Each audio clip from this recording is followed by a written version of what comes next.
So, I don't know exactly what has prompted me to think about this recently, but I think there's just not a good place on the internet for artists, and that might be a really weird thing to say because there are plenty of websites that, in theory, look pretty decent for artists.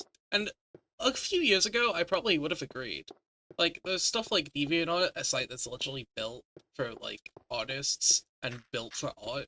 And then you have stuff like Instagram and Tumblr, which have pretty big and sizable art communities, and also things like Twitter as well, and even YouTube to, like, an extent.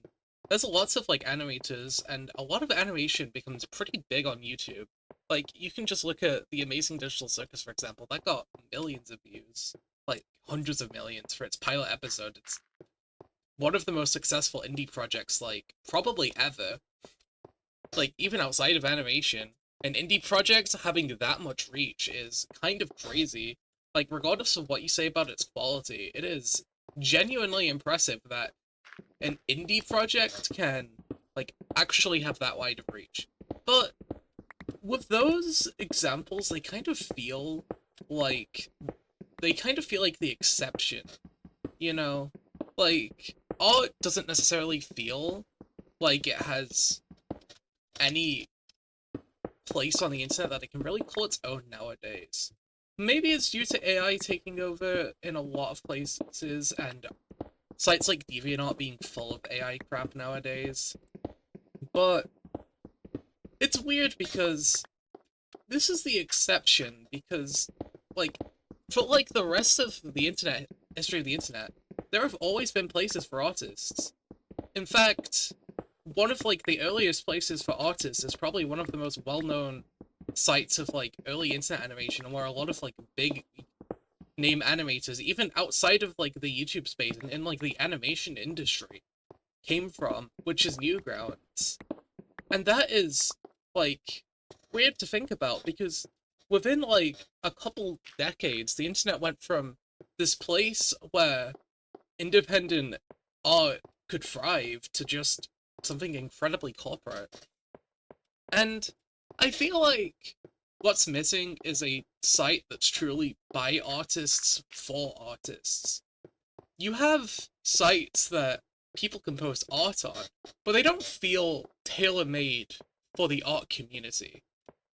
Like, they feel more so like they're built for other things first and art second. And I would think there needs to be a place that's not even just for like drawings or what you'd consider like traditional art. And there's also a place for music, animations, even games. Like you have places where games can be posted and music can be posted. But art doesn't really have a site that's really built by artists for artists that has a huge presence, in my opinion.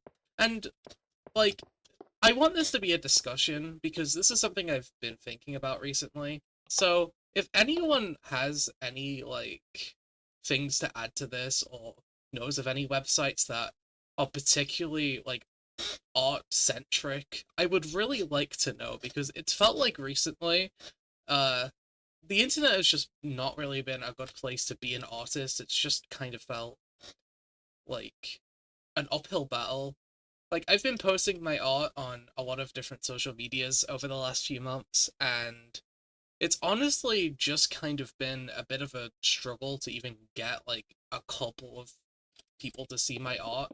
And I just want to be able to commute to like talk to like artists online and actually make friends with other artists easily because it's just a bit awkward at the moment.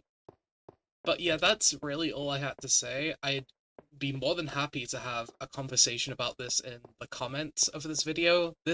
I want to frame this as like an open discussion for this kind of topic. I might do more of these, but this is just a second channel video. I don't really I don't really know. It's like yeah, but I will see you guys later. Maybe. I'll see you guys at some point. Goodbye.